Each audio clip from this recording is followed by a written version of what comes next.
Oi pessoal, tudo bem? Ai gente, ontem tentei gravar, deu o maior problema. Tentei gravar pelo meu celular, a memória tava cheia, daí tentei mandar pro celular da mamãe, não deu certo. Então vamos começar desde o começo. Pessoal, lei de tóxicos, tá? A gente vai trabalhar o procedimento a respeito da lei de tóxicos. Bom, a lei de tóxicos, o crime de drogas em si, eles são tratados pela lei 11.343 de 2006, tá? Tem alguns objetivos bem específicos na lei. Então, institui o Sistema Nacional de Políticas Públicas sobre Drogas. Ou seja, a lei, muito mais do que seu aspecto penal, vem trazer políticas públicas a respeito das drogas. O objetivo também é de prescrever medidas para a prevenção do seu uso indevido, dar atenção e reinserção social aos seus usuários e dependentes químicos, estabelecer normas para a repressão à produção não autorizada e ao tráfico ilícito de drogas, institui crimes e dá outras providências. Ainda que toda lei de tóxicos, toda lei de droga venha trabalhar com o próprio termo droga, né, entorpecente, etc., a lei em si, ela não traz o próprio conceito do que venha a ser tóxico, né? Então, ela é uma lei penal em branco, ou seja, precisamos aqui de uma portaria da Anvisa, portaria 344, que vai dizer o que vem a ser droga, entorpecente. Então, droga é uma substância ou matéria-prima que tenha finalidade medicamentosa ou sanitária. Então, a aspirina, por exemplo, é uma droga. Entorpecente é substância que pode determinar dependência física ou química relacionada, tal qual nas listas aprovadas pela Convenção Única sobre Entorpecentes, reproduzidas nos anexos desse regulamento técnico.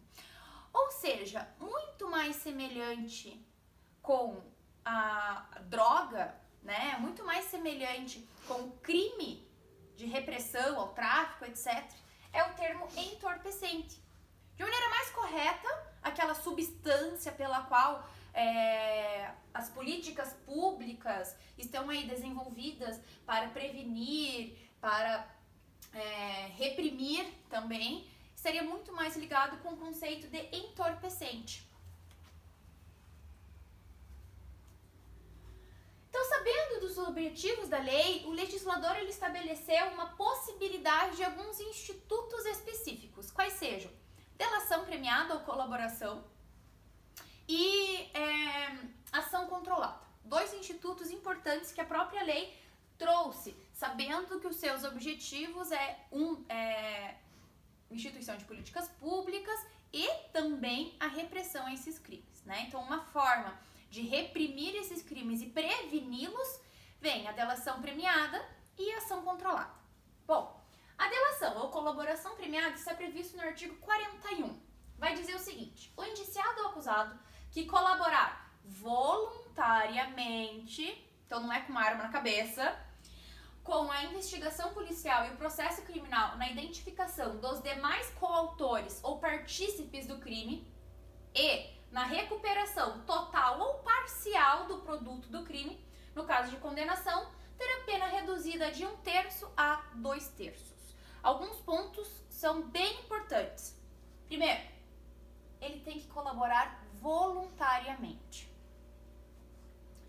Durante a investigação e o processo criminal, identificação dos demais coautores ou partícipes.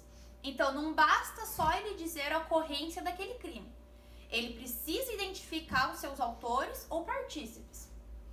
Recuperação total ou parcial do produto do crime. E daí, em caso de condenação, terá a pena reduzida de 1/3 a 2/3. Então, quais são os seus requisitos? Que seja uma colaboração efetiva e eficaz. Pessoal, não adianta ter uma colaboração, ter uma delação, enfim, se ela não serviu ao processo criminal, se ela não serviu à investigação criminal. Eu preciso trazer elementos probatórios que digam que aquela pessoa de fato estava praticando, ou vai praticar, ou já praticou a ação delitiva. Não basta o mero boato. Essa colaboração tem que ser efetiva e eficaz. E aí uma pergunta pergunta super importante, né? A colaboração em si é válida para condenar um sujeito? Evidentemente que não, né? Em um Estado democrático e de direito, a colaboração, o relato de um sujeito não é suficiente, né? A gente sabe que tem algumas manobras para que isso aconteça, né? Eu preciso identificar os autores ou partícipes e que haja uma recuperação total ou parcial do produto do crime, tá? Colaboração deve ser com a investigação ou com o processo criminal. Pessoal, entendam, é muito mais com o processo criminal. Porque se eu fiz uma colaboração na fase da investigação policial e essa investigação policial foi, por exemplo, arquivada porque faltou elementos probatórios, significa que a minha colaboração não foi eficaz e efetiva, né? Então, vamos entender que a colaboração deve estar, sim, atrelada com o objetivo do próprio processo criminal. Redução, um direito subjetivo do réu, vai ser usado de acordo com a colaboração, né? Então, se eu colaborei muito, vou chegar ali ao máximo de 2/3. Se eu colaborei 1/3, né? Mas eu propiciei, não colaborei muito, eu colaborei um pouco, mas eu propiciei que a investigação, que os órgãos de investigação descobrissem outros elementos de prova e que somente com a minha colaboração aquele fato seria descoberto, aí a minha colaboração, porque eu não dei as provas necessárias, vai ser reduzida de 1/3. Isso é discricionariedade do juiz. A redução é ato do juiz, tá? É ato do juiz. Não pode e não tem valor algum qualquer promessa feita pela autoridade policial ou pelo Ministério Público. Havia-se uma discussão, né, se a autoridade policial poderia fazer acordos de colaboração. Pode, pessoal, pode. A própria lei de tóxicos traz isso, tá? Isso gerou algumas reviravoltas dizendo que eles não poderiam, mas pela lei pode, não há nenhum empecilho pela lei, tá? O que não pode acontecer nem o Ministério Público e nem a autoridade policial podem fazer promessas. Ó, cara, se você falar bastante, você vai ter uma pena de 5 anos. Não existe, porque quem dosa a pena é o juiz. Não é a autoridade policial, tampouco o Ministério Público, tá? Ação controlada. O que vem a ser esse instituto, então? Ele vem regulado na Lei de Drogas, no artigo 53, e vai dizer o seguinte: em qualquer fase de persecução criminal, ou seja, inquérito ou ação penal, são permitidos, além dos previstos em lei, aí ó, mediante autorização judicial e ouvido do Ministério Público, importante, os seguintes procedimentos investigatórios: infiltração de agentes de polícia, tá? Não atuação policial sobre portadores de drogas, seus perceptores químicos ou outros produtos utilizados em sua produção, que se encontram no território brasileiro, com a finalidade de identificar e responsabilizar o maior número de integrantes daquela operação. Ou seja, eu deixo de agir, né? Eu sei que tem usuários ali, eu sei que tem pequenas vendas, mas eu deixo de agir naquele momento, seja fazendo apreensão, seja fazendo alguma outra medida de investigação, paro aquela investigação ali naqueles sujeitos e espero um momento em que eu possa obter mais elementos para descobrir outros integrantes daquela operação de tráfico, tá?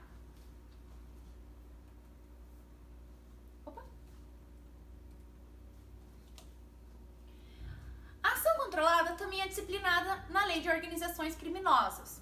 A Lei de Organizações Criminosas, ela é um pouquinho mais detalhada do que a Lei de Tóxicos, até porque ela é uma lei mais recente. E ela diz o seguinte: consiste a ação controlada em retardar a investigação policial ou administrativa relativa à ação praticada por organização criminosa, desde que mantida sob observação e acompanhamento para que a medida se concretize no momento mais eficaz a formação de prova e obtenção de informações. Aqui, pessoal, temos algumas diferenças, né? Primeiro, aqui a lei diz apenas intervenção policial ou administrativa, não fala persecução penal. Então, teoricamente, não seria válida durante a ação penal. Primeira distinção. Segunda distinção. Aqui, embora a lei de drogas não traga em maneira explícita, mas é evidente que sim, que todos os atos devem ser mantidos em observação e acompanhamento para que não saia do controle. Veja, o próprio nome diz, ação controlada. Se eu sei que vai acontecer uma ampla venda, né, aqui no Brasil, desde o norte ao sul, e eu sei que isso vai prejudicar uma grande quantidade de pessoas, eu sei que isso vai ocasionar uma operação muito grande, é evidente que essa ação já não é mais controlada, fugiu do controle. Eu preciso ter o controle daquela situação, né? Não posso deixar que isso saia de um ambiente ali regulado pela polícia, tá? E aqui diz que será previamente comunicado. Enquanto a lei de drogas fala que precisa de autorização judicial e ouvido o representante do Ministério Público. Aqui diz apenas que não há necessidade de autorização, mas comunicação ao juízo.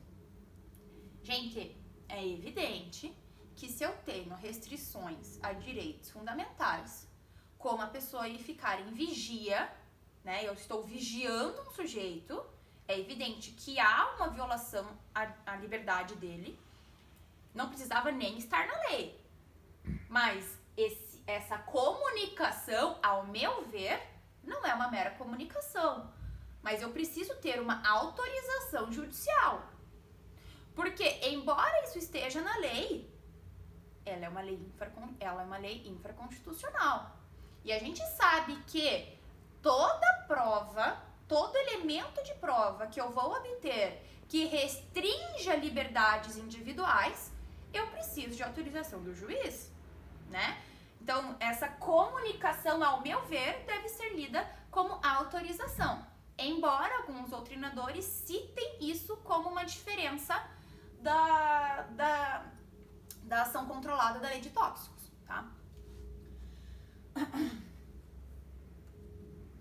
Em suma, para que a gente defina uma ação controlada, podemos conceituar como uma técnica investigativa que consiste no retardamento de uma ação em favor do controle e acompanhamento das ações ilícitas até o momento mais oportuno. Então a gente vai retardar aquela ação investigativa, não apenas questões de flagrantes, prisões em flagrantes, mas meras ações investigativas mesmo, como por exemplo uma interceptação judicial. Eu sei que o Pablo Escobar vai falar com alguém em tal dia, em tal hora, né? Eu espero aquele melhor momento oportuno para que eu faça o grampo, né, teoricamente. Então não é apenas questões de prisões, tá? Mas todas as ações investigativas. Eu espero o melhor momento oportuno, tá? Cabe ao delegado de polícia, né, enquanto autoridade policial, a faculdade de aplicar um instituto, né, retardando a ação policial. Isso quando em fase de inquérito, né, é evidente. Então a figura, pessoal, ela difere muito daquele flagrante preparado. O que é o flagrante preparado? Eu induzo um sujeito à prática delitiva. Então, por exemplo, a Dona Maria não é usuária de drogas, não vende drogas, enfim. E eu chego nela e falo, poxa, Dona Maria, você tá precisando de um dinheirinho, né? Por que você não vende drogas? Eu te dou a terra aqui pra você vender. Pra você plantar, colher e posteriormente vender. Vai ser ótimo pra você. E eu começo a introduzir aquela ideia. A ação controlada, a prática delitiva, vai ocorrer ou está ocorrendo. Enquanto no flagrante preparado, eu preparo aquela prática delitiva. Sem a minha contribuição, aquele ato não ocorreria. Ou seja, é uma modalidade de prisão ilícita. Nulo, né? Totalmente nula. Ela e seus atos subsequentes, né? Tanto que vem regulado pela súmula 145 do STF. Então, é bem diferente isso. Parte da doutrina entende que não há distinção entre ação controlada e entrega vigiada. O que é isso? A entrega vigiada é, por exemplo, eu tenho um grande caminhão que está saindo ali do norte e vai chegar no Rio de Janeiro. Esse caminhão está com toneladas de entorpecentes. Eu sei que esse caminhão que saiu do norte vai chegar no Rio de Janeiro e no dia 2 de abril, eu sei que ele vai chegar lá. E eu sei que chegando em 2 de abril vai entregar, né, substância entorpecente para o chefe lá do morro. Pessoal, o que eu faço? Eu fico controlando todo esse trajeto, ou seja, lá do norte ao Rio de Janeiro, faço uma fiscalização em todo esse percurso. Chegando no Rio de Janeiro, o que eu faço? No momento da entrega, eu faço a apreensão daquilo. Então, é uma entrega vigiada. Parte da doutrina vai dizer que isso é a mesma coisa que uma ação controlada. E, de fato, em algumas circunstâncias vai ser igual mesmo, né? Por quê? Veja, não é diferente uma ação controlada, em que eu espero o melhor momento oportuno para a investigação. Todavia, outra parte da doutrina vai dizer que a ação controlada ela é muito mais abrangente. Não envolve apenas a entrega de um produto, envolve uma interceptação telefônica, envolve uma busca e apreensão, envolve diversas outras medidas investigativas que não apenas uma entrega de algum objeto, ok? Então, é só pra gente entender que são coisas diferentes, perfeito? Agora vamos falar do seu procedimento. Não tem muita distinção do procedimento comum ordinário. Esse procedimento especial, né, tem algumas peculiaridades que a gente já vai trabalhar. Então, o oferecimento da denúncia normalzinho, né, aqueles prazos. Possibilidade de rejeição liminar da denúncia. Essa rejeição liminar não é igual, quer dizer, é igual, porém com um termo diferente, ao juízo de admissibilidade. Qual que é a distinção? Entendam que essa possibilidade de rejeição liminar é mais uma análise anterior ao seu recebimento. Deixa eu tentar deixar mais claro. Se eu sei que aquela denúncia, ela não possui, por exemplo, um laudo de constatação da droga, ou seja, eu não sei se aquela substância apreendida é droga, eu não vou dar prosseguimento ao processo, sendo que eu não tenho menor nem pé nem cabeça, né? Não tem materialidade daquele crime. Então, essa rejeição liminar, ela vai anteceder, ok? Um juízo de admissibilidade, para que eu não tenha sequer uma denúncia sem suporte probatório mínimo. Não apenas isso, ok? Mas aqueles requisitos do artigo 41 continuam em vigor aqui, tá? A notificação. Aqui tem uma distinção. Essa notificação, ela serve para preparar o sujeito a fazer uma resposta à acusação. Professor, não é a mesma coisa que uma citação? Sim. Porém, todos os prazos processuais serão contados a partir da citação, que é antes da audiência da instrução e julgamento. É uma peculiaridade da lei, tá? Então, a possibilidade que você seja informado que existe um processo contra você sem você ser citado. Resposta, você faz a sua resposta à acusação, né? Diligências eventuais. Essas diligências eventuais, elas não servem para instruir um processo, mas para possibilitar um juízo de admissibilidade. Por quê, pessoal? Porque a instrução do processo vai acontecer quando? Na fase de audiência, instrução e julgamento. Veja, tudo isso que está acontecendo aqui é para que a gente saiba se tem elementos suficientes e se tem condições suficientes para uma citação do sujeito. Após tudo isso, é que a gente vai citar o acusado. Ou seja, o juízo de essas diligências eventuais aqui servem para um juízo de admissibilidade. Então, faltou a constatação da droga. Diligências para isso. Fez lá a constatação da droga, aí sim eu posso fazer meu juízo de admissibilidade. Feito isso, vejo se é hipótese de absolvição sumária. Aí eu cito o acusado. Aí ele citado, ele vai ser citado, né, informado acerca da sua data de audiência, instrução e julgamento. Então, oferecimento da denúncia. Então, recebido o inquérito. Gente, observação. Eu vi isso ontem, tá? Que no slide de vocês, por falha minha, eu coloquei recebida a denúncia. E não, é recebido o inquérito, tá? Então, observem isso lá na rede de vocês. Lá no AVA de vocês. Eu vou mandar o arquivo correto no grupo nosso do WhatsApp. Mas só para vocês ficarem sabendo, é recebido o inquérito, tá? Recebido o inquérito. Então, recebido o inquérito, o Ministério Público tem 10 dias para requerer o seu arquivamento, requisitar diligências ou oferecer denúncia. E aqui, gente, é independentemente do réu estar preso ou solto. Diferente do nosso procedimento comum ordinário, né? Que são 5 ou 15 dias. No tocante à justa causa, deve haver laudo de constatação. Laudo de constatação, gente, é muito importante. O que vem a ser isso? No inquérito policial, a gente precisa de um laudo prévio de constatação da droga. Laudo provisório. Ele pode ser feito por qualquer pessoa ali na delegacia, etc., que conheça da droga. Esse laudo de constatação, devidamente, deveria ser feito por 2 pessoas. Ele é provisório. Porque o laudo definitivo, aí sim é feito em laboratório, aí sim é feito por uma equipe técnica e etc. O laudo de constatação provisória, quem trabalha em delegacia, sabe que muitas vezes é feito pelo próprio policial que apreende aquela droga, ou pelo escrivão, ou por aquele agente de polícia. Embora o correto seria que fossem feitos por 2 profissionais que entendessem de fato daquele assunto, tá? Esse seria o correto. Mas esse laudo de constatação é de fato para testar a materialidade, a quantidade e etc. da droga, tá? Possibilidade de rejeição, né? Então, embora a gente tenha um próprio juízo de admissibilidade, isso não impede que o juiz rejeite liminarmente. Então, aqueles elementos do artigo 395, a gente vai aplicar aqui, tá? Denúncia apta, com condições pressupostos processuais e com justa causa. Perfeito? Notificação. Aqui o acusado será notificado para apresentar a sua resposta.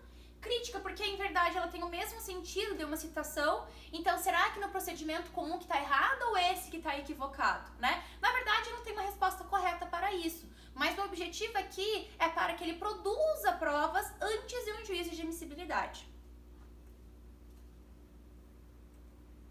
Na resposta aqui, ele é notificado e na resposta onde ele vai apresentar as testemunhas, as provas que ele deseja produzir, etc. Por exemplo, ele pode pedir uma avaliação daquele laudo que foi feito.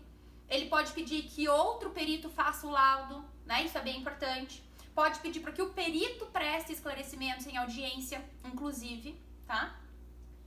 Então, o objetivo aqui é evitar o recebimento da denúncia, né? A gente já sabe. Então, eu devo atestar todos os vícios. Vou rolar até 5 testemunhas. Procedimento comum ordinário são 8 testemunhas, aqui são 5, tá? Não vai incluir tudo aquilo que a gente tá falando, testemunha referida, aquelas testemunhas aquelas testemunhas familiares, todos aqueles elementos que a gente já sabe, né? Então, até 5 testemunhas e deve ser apresentada também no prazo de 10 dias. É uma peça obrigatória, extremamente obrigatória, porque se não apresentada, o juiz tem a possibilidade de nomear um defensor. Professora, qual que é o correto? A nomeação imediata? Não. O correto é, se não apresentada no prazo de 10 dias, o juiz deve intimar o acusado, pessoalmente mediante oficial de justiça, para que ele constitua um novo advogado. Não constituindo, aí sim que deve haver a nomeação de defensor público ou dativo. Diligências, a possibilidade que eu posso requerer, as partes requerer diligências, né? Tudo isso é para um juiz de admissibilidade, não é para instruir o processo, porque a fase de instrução processual vai acontecer aí na audiência, tá? Aqui sim, juiz de admissibilidade, pessoal. Após a resposta do juiz tem 5 dias para admitir ou não a acusação. E com base em que ele vai fazer isso, pessoal? Aqueles mesmos elementos dos 395. Então, ele vai se basear novamente se tem de fato cabimento aquela acusação, vai analisar novamente se tem justa causa. Esse é o principal ponto. Na lei de tóxicos, a justa causa ela é muito relevante, porque a gente precisa, se não tem materialidade, não existe crime. Não tem como ter crime. Por isso que se faz tão importante, ok? E a droga não foi apreendida? Muito difícil haver crime nesse sentido. Mas tem 10 testemunhas. E a droga, né? Então, embora aconteçam casos em que não exista droga e que, eventualmente, o juiz substitui por testemunhas, isso é bem equivocado. Porque aqui é um crime absolutamente que deixa vestígio, né? Citação. Feito um juízo de admissibilidade positivo, o acusado é citado. O acusado é citado para comparecer em dia e hora da audiência, tá? E aqui, se for o caso, ele pode requisitar novamente laudos policiais. Então, não preclui na resposta à acusação o fato de a defesa ou a acusação requerer laudo pericial. Por exemplo, na fase de diligências, a defesa juntou lá um laudo pericial. Perfeito? E aí, gente? O Ministério Público não gostou daquele laudo. O Ministério Público pode novamente depois pedir a requisição de novo laudo, para que na audiência seja feita a instrução disso.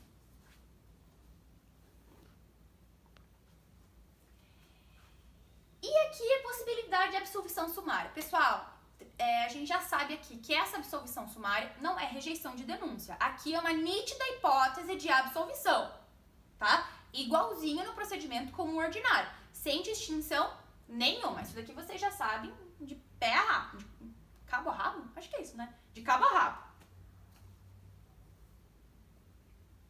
A absolvição sumária, ela transita em julgado formal ou materialmente? Materialmente. E a rejeição? Formalmente. Né? São coisas bem diferentes, vocês já sabem. Na audiência de instrução, ela deve ser realizada no prazo de 30 dias após o recebimento da denúncia. Esse prazo pode sim ser prorrogado, tá? Até em caso de 90 dias, caso a gente precise de exame de dependência química. Por exemplo, o crime é de tráfico, mas a gente sabe que na verdade é uma questão de uso. A gente tem que esperar o laudo que atesta a dependência química daquele acusado. Atualmente, como que é feito isso? Alguém sabe? Gente, é muito curioso, porque pela minha ignorância antes, né, quando eu estava na faculdade, eu achava que era por exame de sangue. E não necessariamente. Pode sim ser muito substituído por exame psicológico, feito aí por um profissional da área de saúde, né, um psiquiatra ou um psicólogo, tá? Então, feito esse laudo, e se for constatado que na verdade ele era um usuário que pela quantidade de droga ele de fato estava usando a droga e não necessariamente ele estava vendendo, a gente pode desclassificar o delito, né? Em vez de tráfico, por exemplo, vai para uso, né? Então a gente já sabe que a questão de uso, né, o uso de droga, não atribui uma pena. Embora ele seja um crime, ele não tem o seu preceito secundário. O que é o preceito primário? O tipo penal, o injusto. Enquanto preceito secundário, está ali a graduação de pena. No caso do uso do artigo 28, a gente não tem essa segunda parte, né? Então, embora seja, alguns falam que sequer é crime, né? Porque ele, teoricamente, seria bem completo, então ele não tem essa segunda parte. O que pode acontecer? Uma advertência do juiz, etc., mas não necessariamente uma pena. Tão pouco física quanto multa, etc., não é cabível, tá? Então, o primeiro ato é o interrogatório do acusado. Veja só que coisa. Aqui o acusado é ouvido por primeiro. O que diz o artigo 57? Na audiência, instrução e julgamento, após o interrogatório do acusado e a inquirição das testemunhas, será dada a palavra sucessivamente ao representante do Ministério Público e ao defensor do acusado para sustentação oral pelo prazo de 20 minutos. E aí, artigo 58. Encerrados os debates, o juiz proferirá sentença de imediato ou fará em 10 dias ordenando que os autos para isso lhe sejam conclusos. Gente, muita atenção aqui. Isso é o que diz a lei. A lei feita em que ano? 2006. Posteriormente, a gente teve uma alteração no Código de Processo Penal em 2008. Em 2008, isso foi alterado.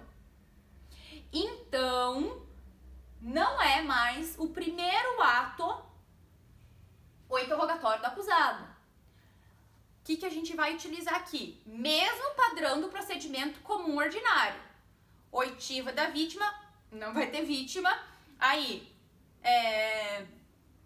testemunhas, acusação, Ministério Público, normalmente é um policial da acusação, né? Testemunhas do Ministério Público e da defesa, eventuais diligências da acariação, reconhecimento, etc., que dificilmente também vai ter isso, porque a gente tá falando aqui de um procedimento de droga, em que a gente não tem reconhecimento de pessoa, né? Depois disso, a gente vai ter, eventualmente, a gente pode ter esclarecimento dos peritos, aqui sim se faz relevante, e aí a gente tem o interrogatório do acusado. Então, eu coloquei isso daqui porque é relacionado à lei, tá? Primeiro ato, interrogatório do acusado. Isso na lei, conforme o artigo 57 e 58. Mas, após a reforma de 2008, o interrogatório é o último ato. Tá? Então, na fase de audiência, a gente vai seguir o rito comum ordinário. Porque, colocando o acusado como primeiro ato da audiência, a gente tem uma violação ampla defesa ao contraditório. Porque ele não sabe o que foi dito antes. Logo, ainda que seja um procedimento especial, que tenha os seus atos regulados de maneira diferente, seja uma lei, né, especializada, teoricamente, não pode. Tá? Não pode. Então, observe quem for ler apenas pelos slides, tá? Prestem atenção. E aí, observações, né? No inquérito, é necessário esse laudo de constatação e natureza da droga, feito provisoriamente por um perito oficial. Isso é o que deveria ser exigido. A gente sabe que muitas vezes isso é feito aí por um policial, às vezes, que não tem conhecimento. Na ausência de um policial, deveria ser feito por 2 sujeitos, né? Agora, se for feito por 2 peritos e não 2 sujeitos, né? 2 peritos oficiais, esse laudo, em vez de ser provisório, pode ser considerado como definitivo, né? Vamos imaginar que lá na delegacia tem 2 químicos. Esses 2 químicos ali, 2 peritos químicos, vão lá e fazem, oficiais, tá? Vamos imaginar que a gente tem essa possibilidade, tem delegacia, coitado. A maioria das delegacias aqui tem mais estagiário do que próprio funcionário, né? Agente e tal. Mas vamos imaginar que tem 2 peritos oficiais que são químicos. Esses 2 peritos oficiais vão lá e fazem um laudo. É evidente que isso vai servir como laudo definitivo, tá? Mas a gente sabe que a nossa realidade não é essa. Então, o que deveria acontecer? Em vez de ser apenas um agente policial, deveria ter pelo menos 2 experts no assunto, 2 sujeitos, etc, tá? Gente, é isso. Espero que vocês tenham entendido e qualquer dúvida eu estou à disposição. Até!